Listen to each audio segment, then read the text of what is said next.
So this video is going to be another stock chart analysis and meron tayong 6 stocks ulit na i-review. Bloom, PXP, Wilcon, SPNEC, Web, and Monde. So before lahat nating i-review yung mga stocks na yan, syempre pupunta muna tayo sa PSEI to check yung overall market conditions. PSEI. So ilang araw na or weeks rather na napipigilan ng MA20 yung pagtaas ng market. So, finally, this trading week, nakapag-breakout na siya dun sa MA20 tapos, hindi na siya bumalik ulit. Kasi nung Feb 25 to 26, nag-breakout siya sa MA20 tapos nagkaroon din ng bentahan. So, nung 28, nag-breakdown ulit siya. So, yun na sana yung parang continue nitong early reversal kaso na-cancel out. Tapos, this week, na-cancel out niya yung bentahan. So, nag-continue na yung uptrend. Kakalabas lang niya sa MA20 this trading week. So, tanggalin natin muna yung ibang MAs. Ayun. So, ito yung sinasabi ko, itong part na to yung nagka-fake breakout sa MA20. Tapos ngayon, na-confirm na. So, ngayon, yung PSEI, nag-resist yung MA50 kahapon.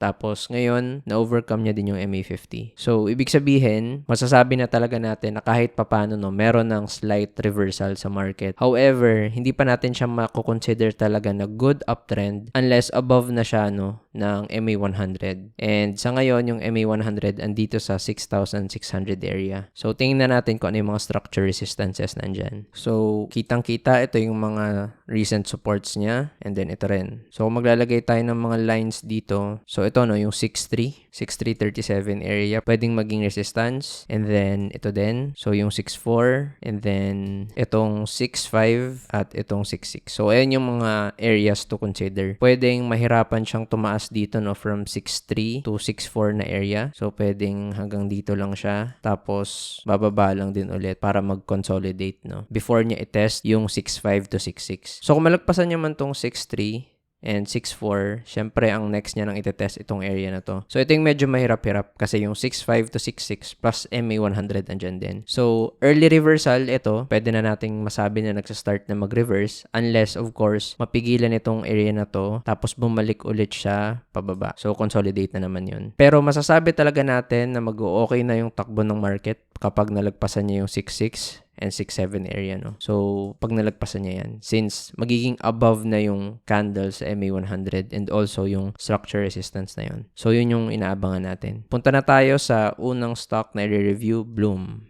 So, yung Bloom, last year, nag-breakdown siya sa parang consolidation nito. So, yung consolidation na to nag-start ng July, tapos nag-breakdown siya ng November, So, ang tagal ng consolidation na to. So, after ng breakdown na yon, nagbentahan ulit kasi syempre, yung mga sumalo dito, malamang nag-cut loss na sila. And kung mapapansin nyo yung overall look ng Bloom, matagal na siyang downtrend talaga. Ever since nag-breakdown siya dito sa area na to nung June 2024. So, ngayon, yung Bloom, ayan, downtrend pa rin siya, So, tingnan natin kung ano yung support niya ngayon sa areas na to. So, yung ito, 4 area, support yan. Kaso nag-breakdown na rin, Tapos ito, which is 2.90. So, makikita nyo, sabi natin yung support niya before is yung 4 area. And then, of course, naging resistance na siya. Kaya kung mapapansin nyo, nag-resist talaga siya dito sa area na to, Napipigilan ng 4. So, ngayon, nagko-consolidate na siya. Short consolidation lang. So, titingnan natin kung tatama ba siya sa 290, para mag-breakdown or kung mag-consolidate lang din at mag-support dyan sa area na yan. Pwedeng masabi natin na meron ng slight reversal sa Bloom if nalagpasan niya tong 4 area tapos yung MA50 tas yung MA100, Kasi pag ang nangyari dito is nag-consolidate pa siya ng matagal, okay, again, hindi ibig sabihin na ito yung buong consolidation niya. Marker lang yan na pwedeng ito yung consolidation. So, pwedeng mag-consolidate siya, tapos mahabol nung MA100 yung price. Susundan ng MA100 yan. Tapos, kapag nag-breakout na sa range na to, sa consolidation na yan, above na siya sa MA20, MA50, and MA100. Tapos, wala na siyang range na ginagalawan kasi nalagpas niya na yung 4. So, yun yung gusto nating makita sa Bloom. Unless, of course, sobrang lakas, magkaroon na ng reversal ngayon pa lang, which is unlikely kung hindi naman sobrang lakas ng market. So, next, PXP. So itong PXP wala namang something special sa kanya for the past few weeks. Downtrend, pero biglang nag-surge yung volume nitong araw, Friday, March 7. So probably may news dito or may hype, or kung wala mang hype or news, pwedeng may mga nag-e-expect na magkakaroon ng magandang galaw yung PXP, kaya ngayon pa lang bumili na sila. So pwedeng buy on rumors. And since yung PX, which is a mining company, grabe na yung tinaas niya for the past few weeks, yung PX. So, pwedeng yung PXP, nagkakaroon ng kung anong same na galaw. So, hindi ko sinasabing magiging pareha sila ng galaw, pero ganun kasi madalas sa PSE kapag yung mga sister companies or mga sector, which is, kunwari sa energy, kapag merong tumaas dyan, tumataas yung chance ng yung ibang stocks galing sa sector na yun, tumaas din. So, since mining parehas, pwedeng nagkakaroon ng mining play, So, sa PXP, nagka-surge siya, and then, ang kailangan lang naman bantayan dito na price area is ito. So, 3.40 kasi yan yung resistance niya, and then 3.66. So, kung somehow nakabili ka ng PXP ngayong araw nung mababa pa siya,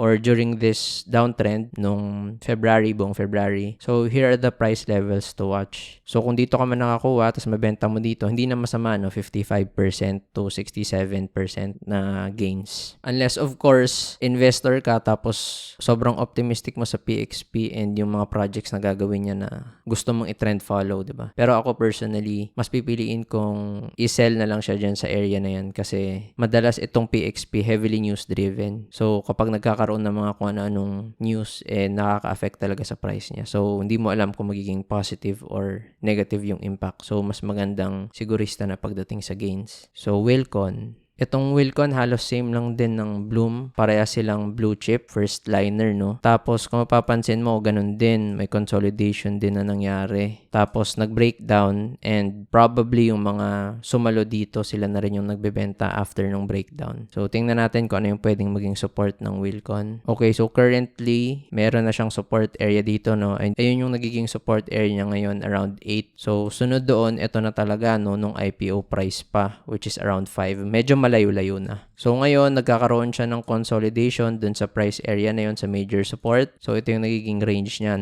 So, since malayo pa yung last and final support niya na structure, pwede sigurong maging support itong mga psychological areas na 7 and then 6. Pag nagka-breakdown pa dito sa range na to. But kung malakas talaga yung bentahan, after nitong breakdown, pwedeng mahabol niya kaagad yung 5. So, levels to watch sa Wilcon is, of course, this range. Halos pareha sila ng Bloom, Ang gusto nating mangyari dito is mag-range pa siya, mahabol ng MA50 tas 100 to, yung price dito. Tapos pag nag-breakout siya sa 10, lagpas na siya sa MA20, MA50, and MA100 para masabi nating magiging okay yung reversal niya. So, SPNEC.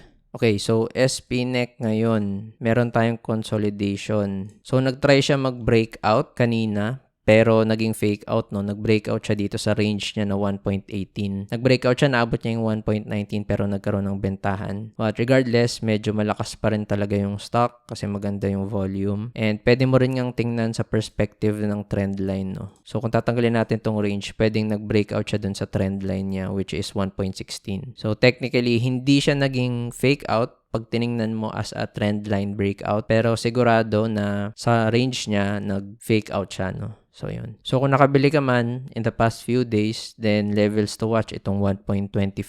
Siguradong magiging basis to ng selling since marami nang pwedeng mag-profit take dyan, Kung may nakakuha dito sa range na to, around 14%, 13% gain na siya. So, mataas yung pwedeng maging selling pressure dyan. And of course, itong 1.39 which is, I think, 52-week high niya. Ayun, 52-week high niya nga. And of course, pag nag-breakdown dito sa range na to, itong low ng 1.08 and ang bagsak niya, of course, itong major support area niya, yung 98 to 1. So, web. Itong web, parang same sa PXP. Downtrend siya ng sobrang tagal tapos biglang nagkaroon ng increase ng volume tas pag-increase ng price, So, yung nangyayari sa PXP, Tapos sa web, ito yung tinatawag natin na V-reversal. Kasi kung mapapansin nyo, pa-V siya, no? And ibig sabihin nun, malakas yung buying na nangyayari. Kaya mabilis niyang nagagawa yung V-shape na reversal. So, ayun, parang pa-V siya talaga. So, madalas kasi yung nangyayari sa mga reversal, lalo na sa mga blue chips, is para siyang nagiging pa-U, no? Matagal yung consolidation before nagkaroon ng increase in price. So, halimbawa, yung Glow. So, ito. So, mapapansin nyo, no? Parang from here, gagaroon muna siya ng matagal na consolidation. Ganyan. Tapos, saka tataas. Kapag nakahabol na yung mga MA sa price, tapos saka lang siya magbe-breakout sa range. So, ganun yung nangyayari. So, itong sa web, tapos sa PXP, V-reversal, nangyayari kasi sobrang daming buyers tapos onti yung sellers. So, itong sa web, current resistance niya na pwedeng magkaroon ng selling pressure, ito, yung previous support, 1.69. And then, itong kanyang current resistance at 1.77. So, levels to watch, 1.69, 1.77, no? So, kung nakakuha ka man dito nung February, somehow nakapagbili ka dyan before the bounce or before the V-reversal, medyo okay na din, no? Around 47 to 50% na siya. So, good selling area na yan. So, Monday. So, itong Monday, nagkaroon siya ng V-reversal sa area na to. Kaso napigilan lang din ng MA20, no? Tapos, nagkabentahan and then nagkaroon ulit ng reversal na V. So, malakas yung buying pressure and at the same time, biglang lipat sa selling pressure, no? Kaya nagkakaroon ng V-reversal tapos benta lang din agad. And then, ngayon, nagkaroon ulit ng bentahan. So, kung papansin nyo, itong past few days, pataas siya. So, hindi naman ibig sabihin nun na magkakaroon ulit siya ng parang V na galaw. Pero if mangyari man yun, then of course, ito yung resistance niya sa 8.60 kasi double top yan, tas nakaabang pa yung MA100. And then after that, itong range na to kasi yan yung previous support niya eh. So, kung nakakuha ka man dito sa around 7 area nung nahit niya yung mga bottom na to, then pag nahit niya tong price na to sa 8.60, pwede ka na rin magbenta dyan around 26%, diba? Or dito sa near 9, around 30% kung hindi ka naman investor. Pero kung investor ka, no, or fundamental analyst, so nasa sayo na yun, no, kung gusto mo pang hawakan yung Monday hanggat mahit niya yung mga previous levels niya or kung ano yung fundamental reason kung ba't binili mo yung stock na yan. So, ayun, that ends itong stock chart analysis video. So, na-review natin yung Bloom, PXP, Wilcon, SPNEC, Web, and Monday.